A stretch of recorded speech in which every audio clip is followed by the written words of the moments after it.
So today we are going to be talking about how to go on a showing, how to go on a viewing. Most people go on a showing or a viewing of an apartment. And by the way, my name is Charles Botensten from Botensten Properties International. I have promised myself to be making a video every single weekday for a year, which is insane.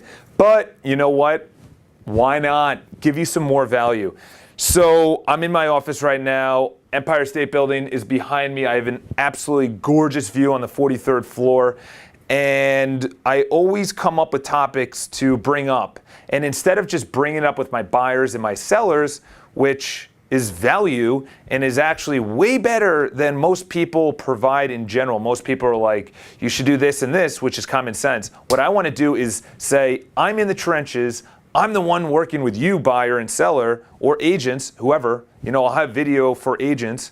And to essentially give you some value into whatever. I don't know what I just said for the last minute. We'll just pretend that didn't happen. So when you go on a showing, you look through the computer, say you're on Street Easy, or your agent sends you a listing and you're looking through and you're like, you know what, I want to see this. Okay, number one is don't go in. This is really hard. These are steps that you have to train yourself. You have to move your mind in a different direction. This will do one of two things. It will save you time.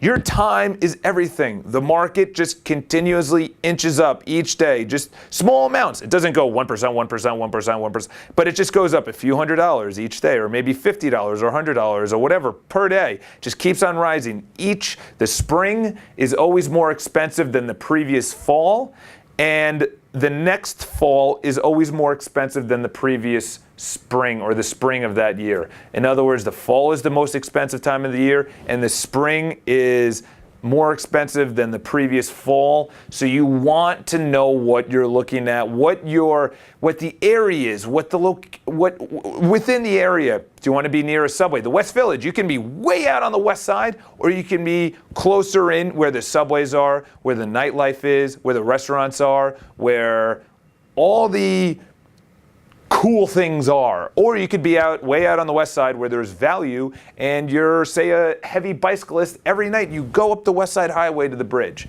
and then you come down. That could be of value to you. Do you want a doorman? Do you want a roof? Do you want amenities? Do you want size? What kind of kitchen? Everything like that. It saves you time. So this is what you do. You walk into a listing or a showing, whether you're with a broker or not. You go, before you enter the building, you go, okay, take any pre-notions, because we all have one.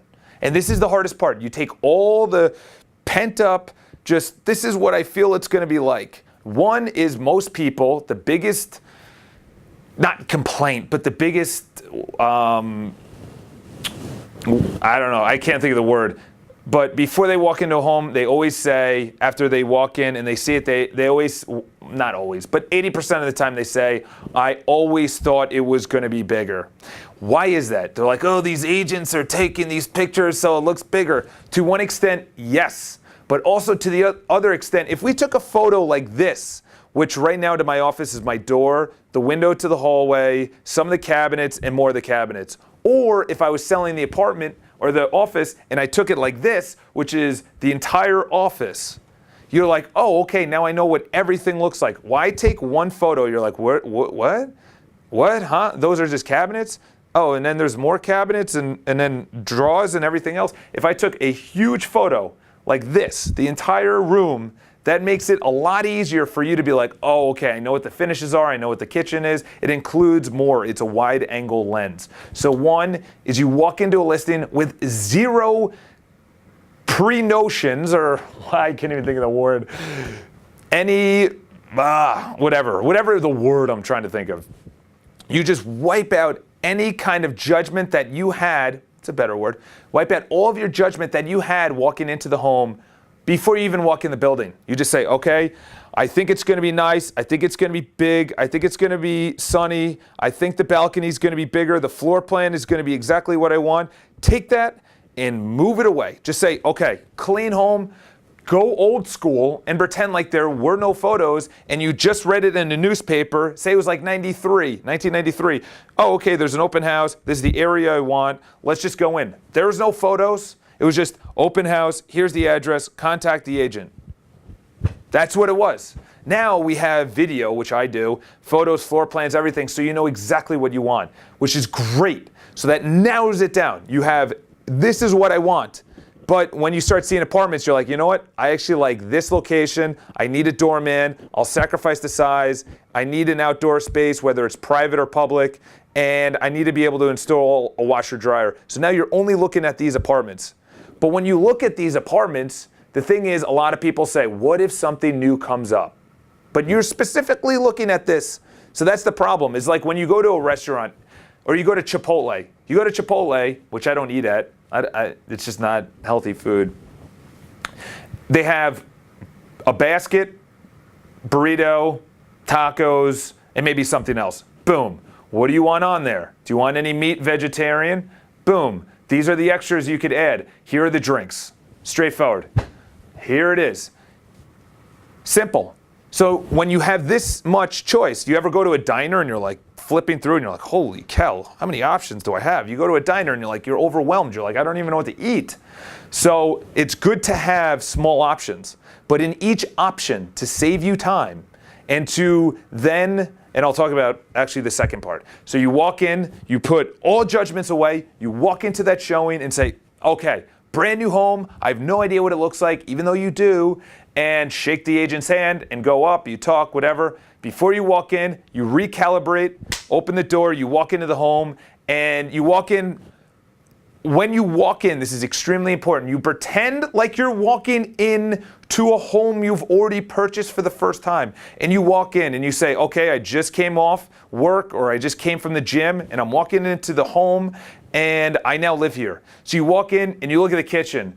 Does the kitchen give you a positive or negative vibe? Does the living space, if you want to entertain, is the living space big enough? Is there an open kitchen? Is there a pass-through kitchen? Is there a windowed kitchen? Are there enough windows in the living room? If you have children, or if you have a dog, or you need a home office, is the home office big enough?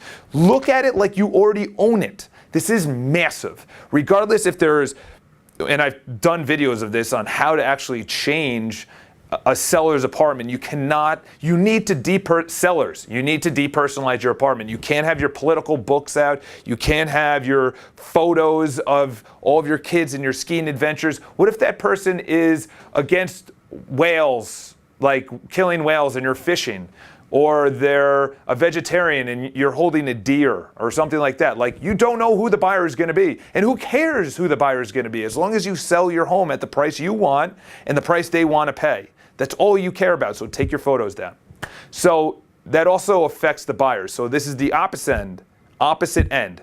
Say this seller doesn't listen to me and they keep up all their religious, all their political, and all their photos, and they say, this is who we are, buy the apartment whether you like it or not. As a buyer, you need to recalibrate and say, you know what, I don't agree with them politically, religiously, that's not my religion, and their lifestyle is not what I like.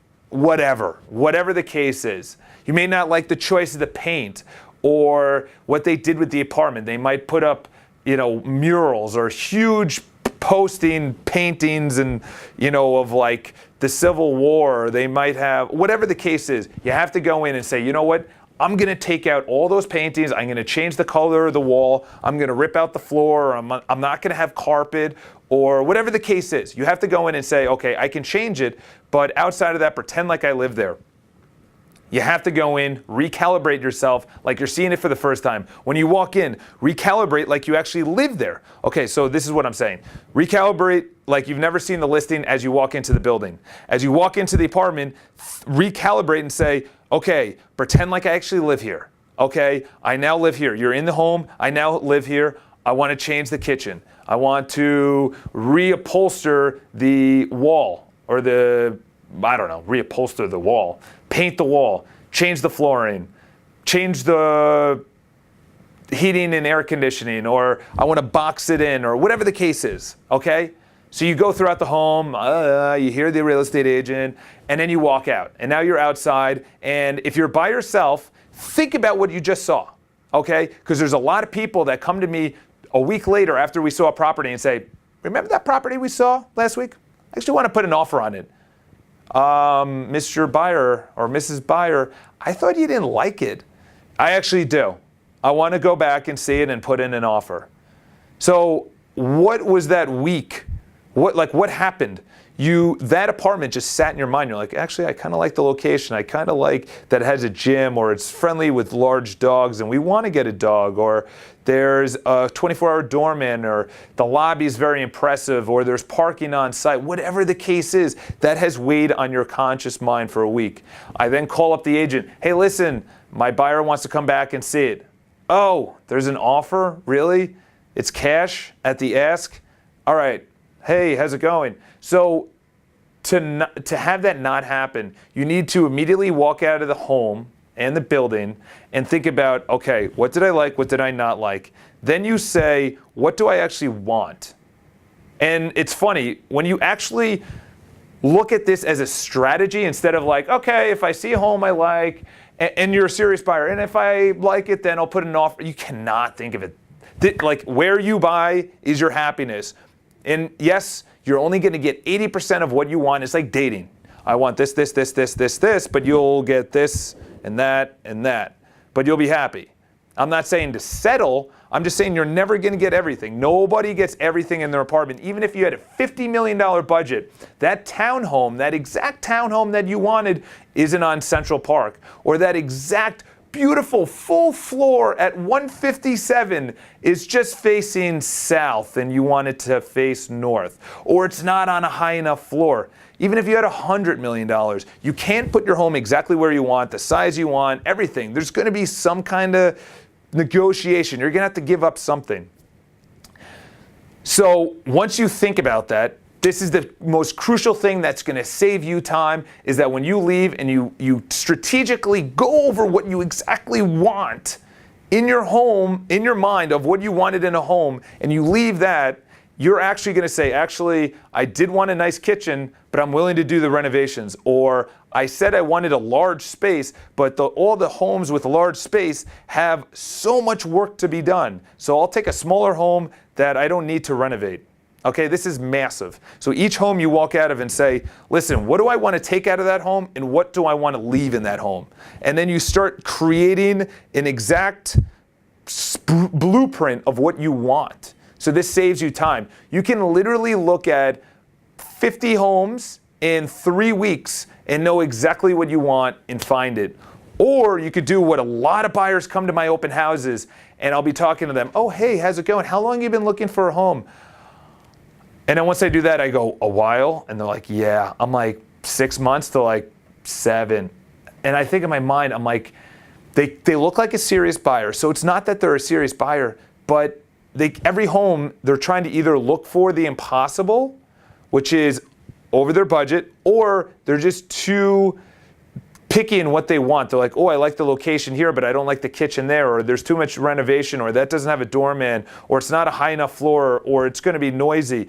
You have to look at your priorities, and the only way to look at your priorities is when you leave a home, say, you know what? I know I wanted a nice kitchen, but my biggest priority is I want a bigger space. So I hope that helps. I just started blabbling after a while. You just black out and just start talking, kind of like right now. You just go. You just let it rip. So the biggest thing is recalibrate. Pretend like you don't even know what the home looks like or the building before you enter the building. Recalibrate before you enter the home and say, what if I actually lived here? What if I owned it? What would I change? And then when you leave, say, what are the things that I thought I wanted and I'm willing to sacrifice? And then what are the things that were not on my priority and now are a priority? That will literally, that's what I do with my buyers, and that's why my buyers work with me consistently, loyally, and we don't waste time in finding a home. Literally, I don't know many buyers that have taken more than 3 weeks. And it's not like I'm pushing them like, you should buy this home, it's the best home. I just say, okay, out of that home, what did we like? Well, I like the view and everything else, da, da, da, da. And then I say, okay, well, that's new. You mentioned that you liked the light. Is that something that's a priority? Do you actually like that? And they're like, actually, I do want it to be sunny. And you know what? I know I said I wanted the home to be completely renovated and immaculate. I'm willing to do the bathroom, which one of my clients did. Or I'm willing to do the kitchen, which one of my clients did. So asking the right questions and taking it as a strategic approach to buying a home is massive. You can't take this lightly. You have to figure out within the first 7 homes that you see, because you know exactly what it looks like online with the videos and the floor plans. You have to know exactly what to look for within 7 homes. You know exactly what you want. When you walk in and you see it on the 10th home or the 11th home or the 12th home or the 15th, you shouldn't really see more than 15, 20 homes. You would have taken one of them, you know, because you know exactly what you want online, and then when you see it, you should know exactly what you want when you see it. So I hope that helps, and I know it's all over the place. A lot of these videos will be. My name is Charles Botensten from Botensten Properties International. My favorite social media network that you could follow me on is Instagram. You could subscribe to these videos, and I'll have a video each day. Ask me questions, leave me comments, shoot me an email. It's charles@botensten.com. And it's going to be a good day today. It's going to be a good week. It is the week of September 22nd, which is a Monday. That's today. And it's a great week. There's a lot of buyers out there, sellers. Hopefully you're putting your home on the market. And I reach for my phone to turn it off, because it's a live view. You could see it. Ooh, how cool is that? Anyway, I hope you have a great day. Ask me any questions, and I'll see you tomorrow.